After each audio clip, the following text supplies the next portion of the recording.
नमस्कार दोस्तों, employees portal YouTube channel की नई और फ्रेश वीडियो में आपका एक बार फिर से स्वागत है। Government employees pensioner family pensioner से जुड़ी लेटेस्ट अपडेट के लिए सब्सक्राइब करें एम्प्लॉयज पोर्टल यूट्यूब चैनल को, ताकि लेटेस्ट गवर्नमेंट अपडेट से हम आपको अवगत करा सकें। जैसा कि आप वीडियो के थंबनेल में देख चुके हैं, आज की हमारी वीडियो हमारे जितने भी केंद्रीय कर्मचारी हैं या फिर राज्य सरकार के कर्मचारी हैं जो कि नेशनल पेंशन सिस्टम के तहत कवर्ड हैं, उनके लिए भारत का राजपत्र the gazette notification of India ministry of finance के द्वारा महत्वपूर्ण नोटिफिकेशन जारी किया गया है, जो कि यहाँ पर अप्रैल 2019 से प्रभावी होने वाला है। मतलब कि ऐसे कर्मचारी पेंशन भोगी जो नेशनल पेंशन सिस्टम के तहत कवर्ड हैं, उनके यहाँ पर पेंशन सिस्टम के अंदर 1 अप्रैल 2019 से चेंज किए गए हैं और उनके लिए लास्ट जो नोटिफिकेशन है, गेजेट है, वो यहाँ पर जारी कर दिया गया है। तो चलिए जान लेते हैं कि क्या यहाँ पर चेंजेस किए गए हैं। तो आप यहाँ पर देख पा रहे हैं 31 जनवरी 2019 को ये department of finance, ministry of finance के द्वारा भारत का राजपत्र यहाँ पर जारी किया गया है,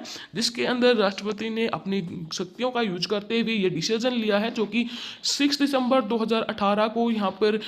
एनपीएस के लिए कमेटी बिठाई थी। उस कमेटी ने जो रिकमेंड किया है, उसके आधार पर नेशनल पेंशन सिस्टम के अंदर ये चेंज किए गए हैं। तो सबसे पहला चेंज जो पैरा 1 था, जो कि मंथली कंट्रीब्यूशन जो है वो 10% यहाँ पर सैलरी एंड डीए का होता है एम्प्लॉयज़ का, प्लस सिमिलरली सेंट्रल गवर्नमेंट का होता है। उसमें चेंज ये करा गया है कि जो सेंट्रल गवर्नमेंट का कंट्रीब्यूशन है, उसको यहाँ पर 40% ऑफ बेसिक पे प्लस डीए यहाँ पर किया गया है। और दूसरा जो पैरा है, उसके अंदर जो अमेंडमेंट किए गए हैं, सबसे पहला जो अमेंडमेंट है वो चॉइस ऑफ पेंशन फंड और investment pattern in tier 1 of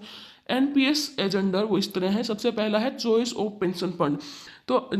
इस केस में जिसमें कोई भी सब्सक्राइबर वो प्राइवेट सेक्टर के अंदर जॉब करता है, तो गवर्नमेंट सब्सक्राइबर जो है उनको भी यहाँ पर ये ऑप्शन अलाउड होता है, जैसे कि प्राइवेट सेक्टर के एम्प्लॉयज सब्सक्राइबर को ऑप्शन दिया जाता है कि आप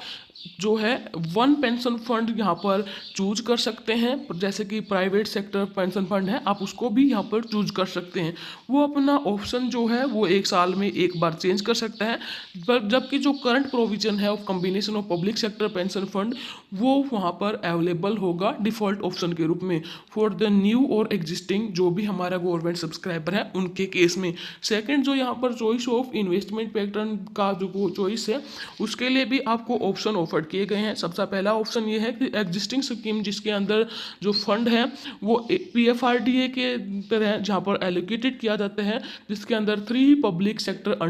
अंडरटेकिंग फंड मैनेजर्स होते हैं, based on their past performance के अकॉर्डिंग होते हैं, with guidelines of PFRDA for government employees. उसको यहाँ पर डिफॉल्ट स्कीम के तहत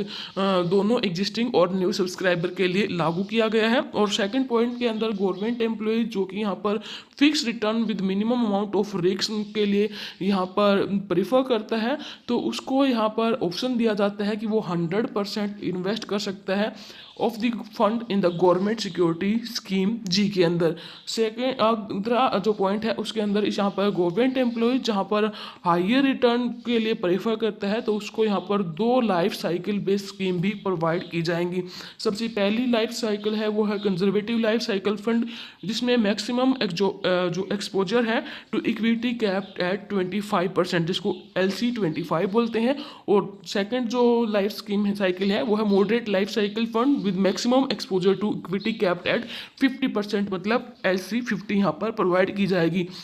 नेक्स्ट जो अमेंडमेंट किए गए हैं वो implementation of choice to legacy corpus, मतलब कि आप अपना लेगेसी कॉफ्स जो है उसको ट्रांसफर करना चाहते हैं of more than ₹1,00,000 in respect of government sector subscriber from existing pension fund manager is likely to impact the market, जिससे जो मार्केट को इम्पैक्ट करता है।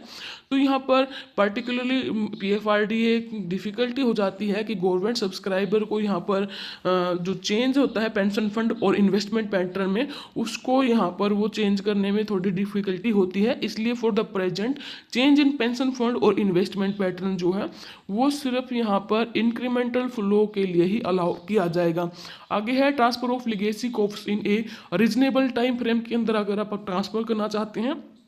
तो पीएफआरडीए जो है एक स्कीम ड्रॉ कर सकता है इस जो अकोमोलेटेड कॉर्पस से आपका, उसके लिए as per new choice of government subscriber in a reasonable time frame of से 5 ईयर के फ्रेम के अंदर आपको यहाँ पर चॉइस मिल सकती है। एक बार पीएफआरडीए ने ड्रॉ कर लिया इस स्कीम को, तो पेंशन फंड या फिर इन्वेस्टमेंट पैटर्न जो है, जो भी आपका अकोमोलेटेड कॉर्पस है उसके अकॉर्डिंग इस स्कीम में आप यहाँ पर चेंज कर सकते हैं, चेंज अलाउड किया गया है। आगे है कंपनसेशन फॉर नॉन डिपॉजिट और delay deposit of contribution during 2004 से 12। 2004 से 12 की जो नॉन डिपॉजिट या डिले डिपॉजिट है उनके केस में जो कंपनसेशन है वो सबसे पहला in case of where NPS contribution जो है वो सैलरी से डिडक्ट कर लिया है गवर्नमेंट एम्प्लॉयज़ की, लेकिन जो अमाउंट है वो सीआरए सिस्टम में रेमिट नहीं हुआ है या फिर लेट रेमिट हुआ है, तो इस केस में जो एनपीएस के अमाउंट में क्रेडिट किया गया था एम्प्लॉयज़ के, उसको यहाँ पर उसके एनपीएस के अकाउंट में अलोंग विद जो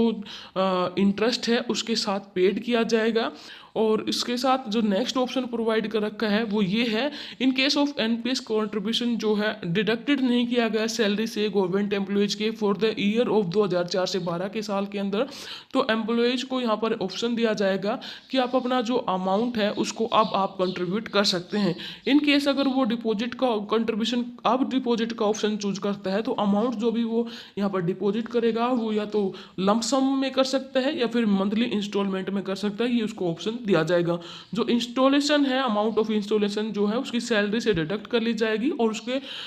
एनपीएस अकाउंट के अंदर उसको डिपॉजिट कर दिया जाएगा। सेम जो है टैक्स कंसेशन भी यहाँ पर उसको प्रोवाइड किया जाएगा इनकम टैक्स एक्ट के तहत, जो भी मैंडेटरी होता है कंट्रीब्यूशन फॉर द एम्प्लॉयज़ के लिए। नेक्स्ट पैराग्राफ में यहाँ पर in all case where the government contribution were not remitted to CRA, मतलब कि जहाँ पर गवर्नमेंट का कंट्रीब्यूशन सीआरए में रेमिट नहीं हुआ या फिर रेमिट हुआ लेकिन लेट हुआ, तो उस केस में जो अमाउंट ऑफ गवर्नमेंट कंट्रीब्यूशन है वो एनपीएस अकाउंट के अंदर क्रेडिट कर दी जाएगी along with the interest for the period जहाँ से आपका जो कंट्रीब्यूशन नहीं हुआ है या फिर लेट हुआ है। तो इसके साथ साथ जो यहाँ पर जो कह रखा है till the date amount is actually credit to the NPS account of the employees as per the rate जो एप्लीकेबल होंगे to GPF from time to time, उसी रेट के हिसाब से आपको दे दिया जाएगा। और जो इंस्ट्रक्शन जो होंगी वो यहाँ पर department of expenditure controller general of account की हेल्प से यहाँ पर पारित कर दिए गए हैं, और सारे ऐसे केसेस जिसमें यहाँ पर डिलेड हुआ है उनको 3 मंथ के अंदर यहाँ पर रिजोल्व कर लिया जाएगा। जितने भी प्रोविजन हैं ऊपर जो चेंज किए गए हैं एनपीएस के अंदर वो 1 अप्रैल 2019 से इफेक्ट में होने वाले हैं। मतलब कर्मचारियों के जो एनपीएस सिस्टम के तहत कवर्ड है 1 अप्रैल 2019 के बाद जो गैजेट नोटिफिकेशन है उसमें बदलाव किए गए हैं। अब आपका जो न्यू पेंशन सिस्टम है 1 जनवरी 2019 के बाद इन्हीं रूल को फॉलो किया जाएगा। तो आज के लिए बस इतना ही। धन्यवाद। जय हिंद, जय भारत।